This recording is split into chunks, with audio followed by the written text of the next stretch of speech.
asentar dos cosas. La primera es que efectivamente hacen falta médicos en el sistema público, Sí, ¿no?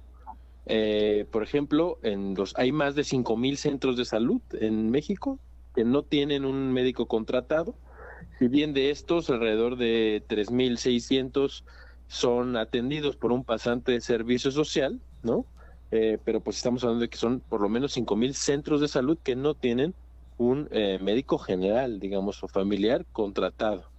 Esto sin contar que hacen falta plazas en las instituciones, desde los grandes hospitales correcto. hasta hospitales regionales y los centros de salud que te platicaba. Luego, Sí, la segunda realidad es que hay médicos en México, ¿no? En México egresan alrededor de entre 15 y 19,000 médicos cada año, ¿no? Tenemos ahorita estudiando medicina más de 180,000 doctores y doctoras que están estudiando y tenemos suficiencia, digamos, en la formación de nuestros profesionales de salud aquí en México. Lo que pasa, y porque hay esta disparidad entre estas plazas y los médicos que están egresando, pues por dos razones. La primera es que no se ofertan suficientes plazas, ¿no?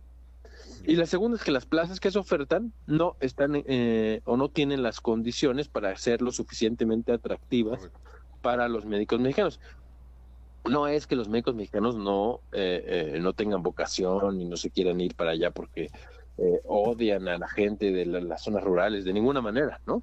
Es más bien un tema de, pues, a ver, como cualquier persona, si nos ofrecen un trabajo, buscamos el trabajo que, pues, mejor pague, que tenga las mejores comodidades para nosotros, para nuestras Claro. familias, etcétera, ¿no? Y Las mejores condiciones, Andrés Castañeda, para tu bienestar personal y para el desarrollo profesional.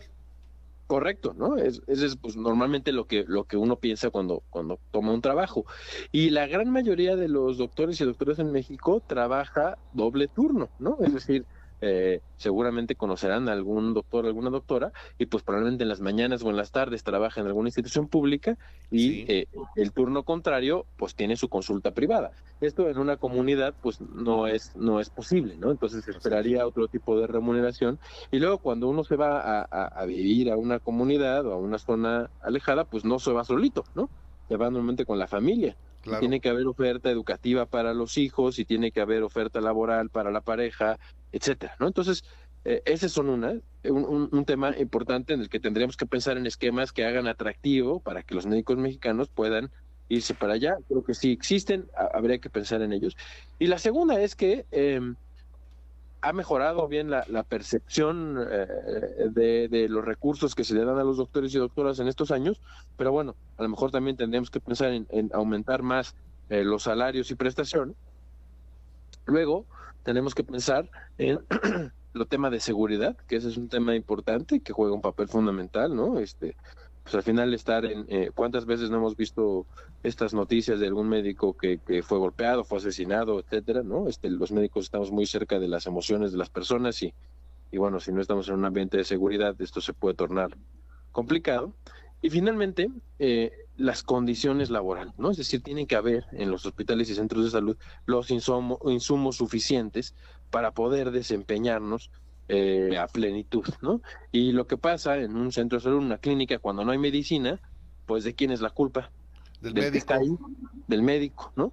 Y sabemos que no lo es en la realidad, pero pues termina pasando eso. Entonces, Sí, cuando uno va a aceptar una plaza de este tipo, pues viene mentalizado a aceptar todas estas condiciones, ¿no? así Y es. la realidad es que mientras no sea atractivo, pues va a ser bien difícil que médicos mexicanos tomen la decisión de irse hacia allá y creo que la responsabilidad de la autoridad más allá de traer médicos que no pueden decir que no, ¿no? Que es un poco lo que Sí, pasa con los colegas cubanos, ¿no? sí.